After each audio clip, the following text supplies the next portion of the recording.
because even though maintenance is just a bit mundane, it's still something that we all should embrace and plan because it's part of our organization's work that needs to be done. Welcome to Actualizing Success. In this podcast series, our in-house advisors discuss today's finance and technology topics with an emphasis on solutions that embrace tomorrow. Hi, I'm Goldfinger, Director at Actualize Consulting, and today I'm joined by Senior Managers Tyler Sciortino and Brian Stitt. Today we're going to focus on how we can use technology to advance your Treasury operations. Welcome, Tyler and Brian.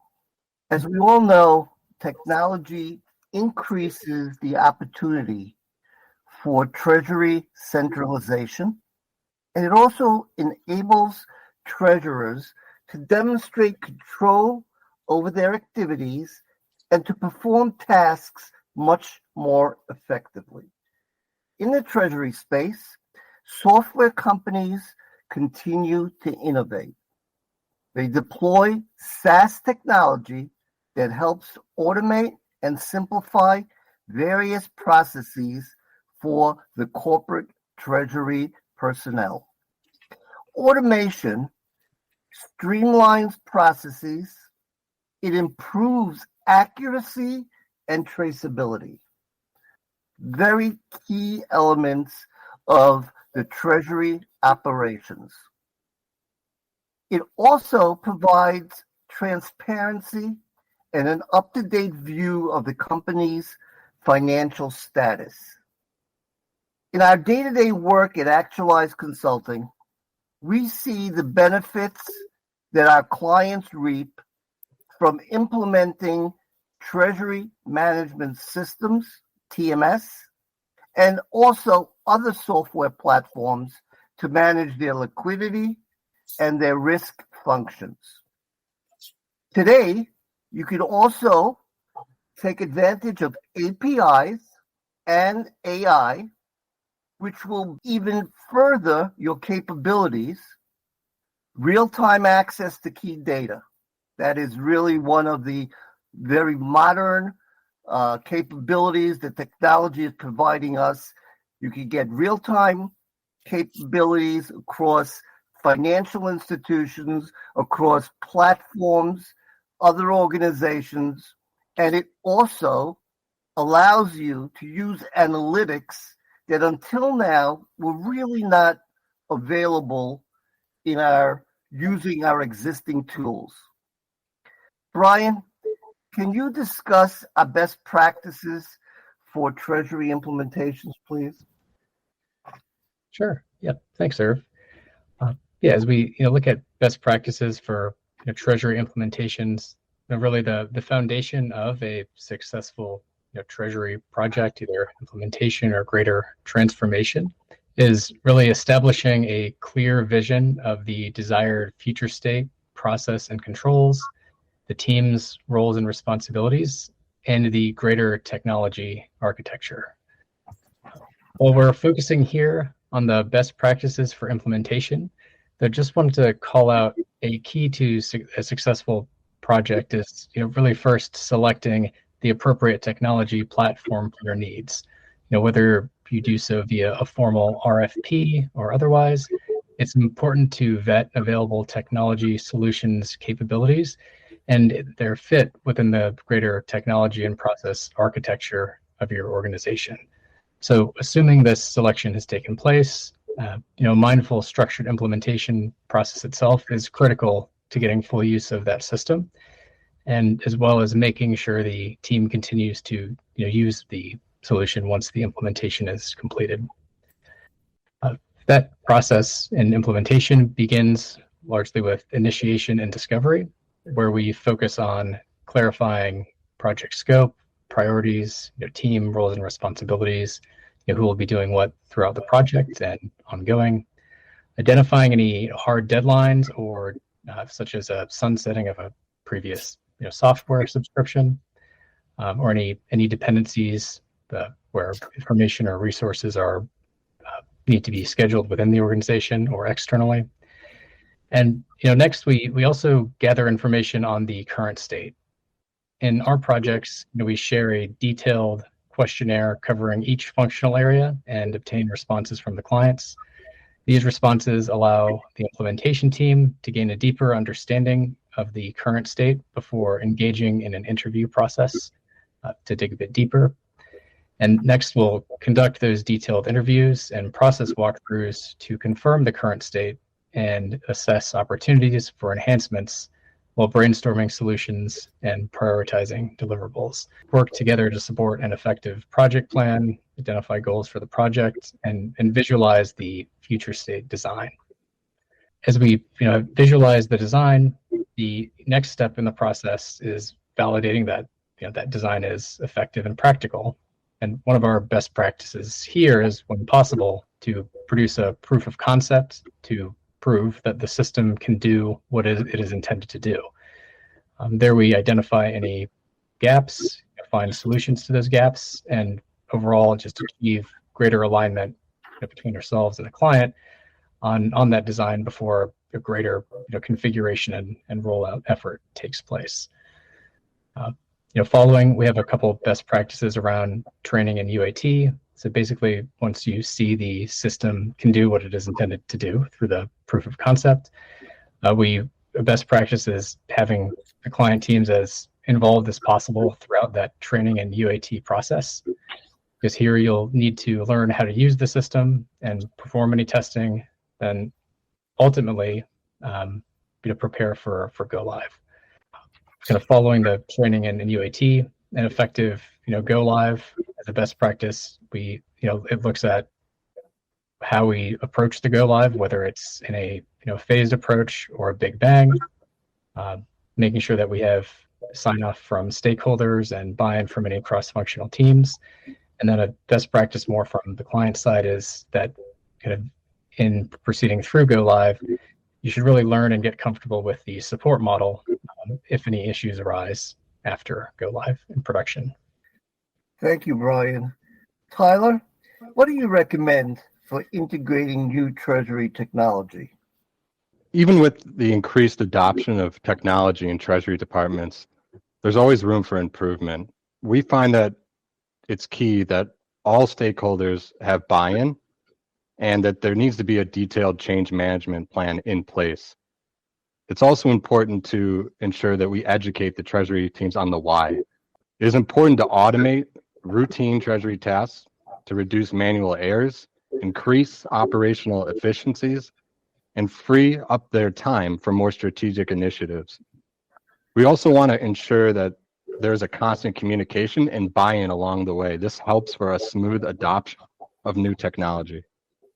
Another factor for increased adoption and engagement is hands-on experience for users. From the design phase through training to UAT, the more exposure a Treasury team has throughout the implementation, the more likely the team is to adopt and continue using the new solution. Additionally, Treasury teams must invest in training and cross-functional training to account for any turnover and to ensure that users have knowledge of the system. We also want to ensure that proper system maintenance and assessments are being performed to optimize the system and enhance efficiency. As TMS software providers release new functionality, regular assessments help users stay informed of these updates and enable them to take advantage of the new capabilities. The assessments also provide opportunities to update training materials to ensure users are making the most of the resources they have available. Here at Actualize, we typically do a system health check with our clients after a year in production to help businesses determine how to maximize their capabilities. Thank you, Tyler. And I think you've touched on a number of important and worthwhile investments. Again, just to highlight some of them in terms of the type of investment that an organization might plan for. It's the streamlining of integrated platforms in order to connect diverse systems.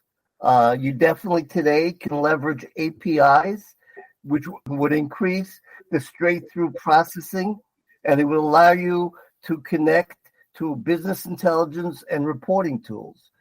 Another worthwhile investment is an investment in innovative cybersecurity and data security. Very key components of an organization's security today. Make sure you get the most advanced threat detection and security measures. Also, you mentioned the health checks. I'd like to propose to my clients that they do a data health check, and a data security health check. Always important and always worthwhile. The investment is worth it. I think you also mentioned it's important to have the right training resources. We've put together, for example, our organization's put together a very user-friendly, web-based training set of materials, which our clients can use. And it's very important to have this for a Treasury organization.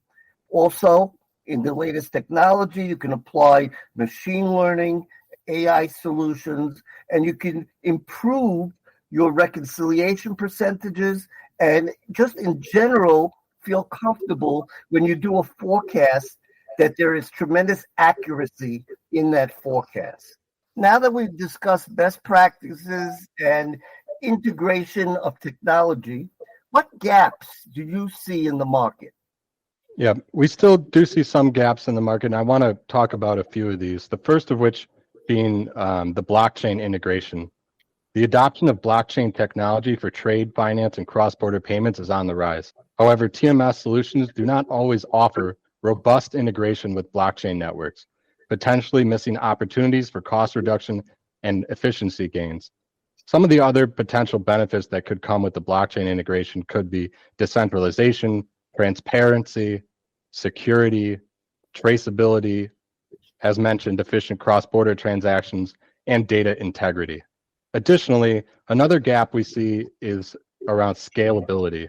Some TMS solutions do not always scale to accommodate the needs of rapidly growing organizations or handle sudden increases in transaction volumes. There may be an upper limit to how much data storage a single database can handle. We also find a gap in AI and predictive analytics. While AI is commonly used at this point for data analysis, the use of advanced predictive analytics to forecast cash flows and make investment decisions could be improved to utilize more sophisticated algorithms. Another important item we want to call it is the user experience. A more intuitive and user-friendly interface could improve the overall user experience in the TMS platform. Some of the other benefits include increased user adoption. A user-friendly interface makes it easier for the users to navigate and interact with the system. This leads to a higher adoption rate and usually reduces the learning curve. A better user experience can also provide enhanced productivity and reduced training time. An intuitive interface would require less training, allowing users to quickly understand how to use the product or service, which is important, especially when onboarding new users. Improved satisfaction is also an important benefit of the user experience. Users are more likely to have a positive experience when they're interacting with an interface that's intuitive. So an overall satisfaction and better perception of the product or service. And this also will lead to more user engagement. Users are more likely to engage with and continue using a product that offers a pleasant and straightforward interface. And then finally, it can also reduce error reduction, or it can reduce errors. An intuitive interface will help prevent user errors by guiding users through processes and providing clear feedback, which is going to reduce frustration and potential mistakes.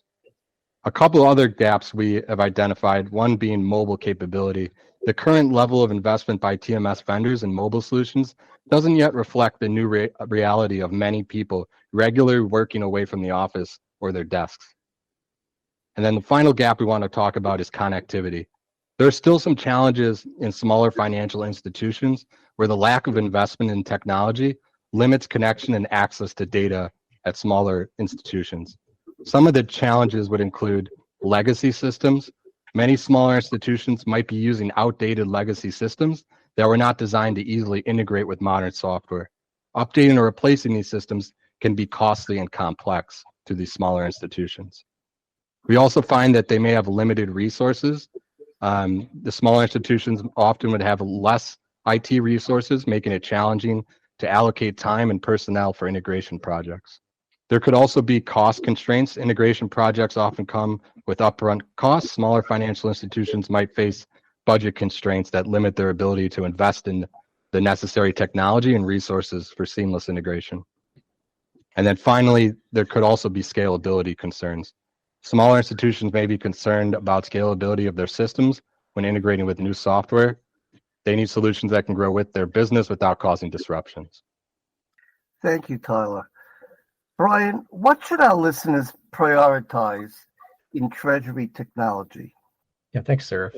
Kind of at the initiation of a Treasury technology effort is can be making the argument for the solution to begin with. Overall, it can be really overwhelming to know where to start, but a strong place to begin would be with building a strong business case. Basically, why is it important to adopt this new technology solution? Asking questions and answering them for what operational challenges does the technology resolve, such as time saving or exception prevention from automation. What other expensive technology can be sunsetted? Perhaps if you're passing a file through a middleware to the bank and you're leveraging IT resources to manage those file formats, and how much time will be free for resources to focus on more value-added activity, kind of a common case among Treasury teams. And lastly, what additional security does this new technology solution enable? And beyond the kind of the qualitative business benefits, it's really important to support your business case by documenting an ROI for the case. A clear ROI makes it much easier to get buy-in for projects when you can prove a financial upside for the case. And examples to support a positive ROI could be reduction in transaction costs or bank fees, subscription fees for legacy technology solutions, or enhanced investment analysis solutions that potentially lead to greater yields. These can all offset or sometimes cover a project costs. Once you have the case, a key element is an effective current and future state analysis. We mentioned earlier, but this is such a fundamental element of an effective implementation. By digging into your current state, including challenges and gaps, you can uncover opportunities for the design you might not have otherwise have seen, and you can avoid pitfalls of lifting and shifting a current manual process and kind of forcing it into a system. It's really overall a strong and efficient design will optimize processes and ensure that any technology implemented is used to its fullest potential. Thank you, Brian. Before we wrap up, I would like to highlight, underscore some of the points that each of you has made, which I think it's worthwhile to let our listeners see, what really could give them the most bang for the buck. And I believe that one of them is gaining the leadership buy-in. When you're investing in technology, it's so important to make sure that you have buy-in from the top, that you have the proper funding, that you have the proper resources. Very key to the success of any organization is you need to make sure that not only do you get an approval or a purchase order, but you actually get buy-in for the investment from the top of the organization, from your leadership. Another thing that's very important to invest in is transitioning away from the old technology. And maybe I shouldn't call Excel an old technology because we all use it.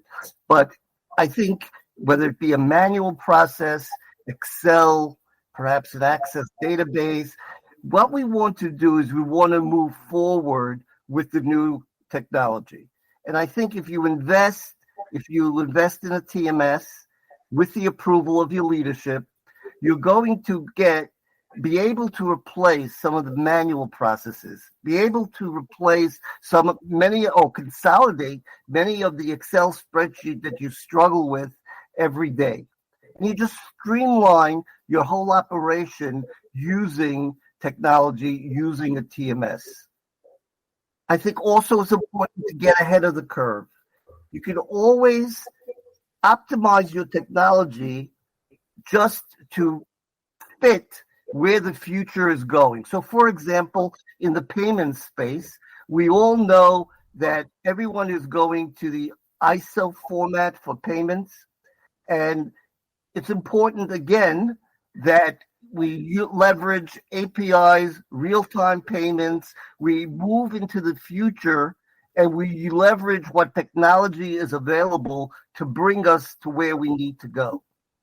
From a planning perspective, there are a number of things that we should be always planning for. One of the most important is allowing time, the proper amount of time for testing a new platform.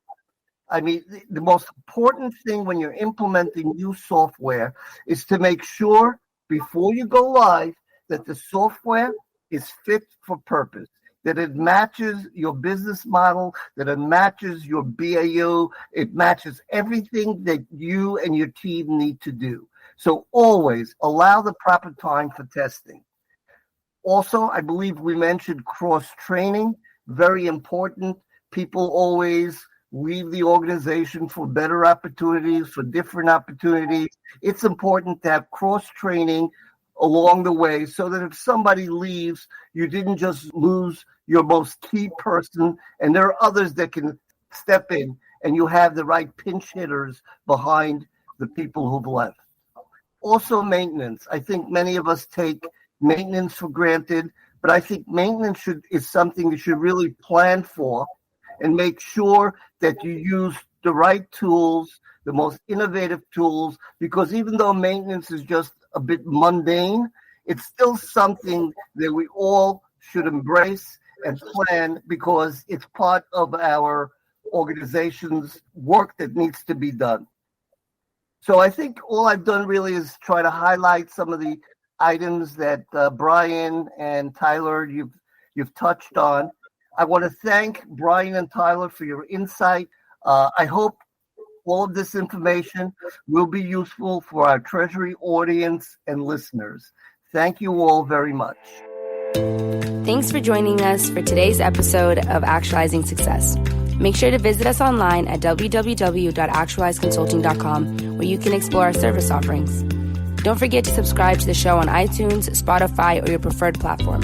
If you've enjoyed what we talked about today, please consider leaving a review and following us on LinkedIn. If you have any questions or would like to share your opinions with us, please send us a note at podcast@actualizeconsulting.com.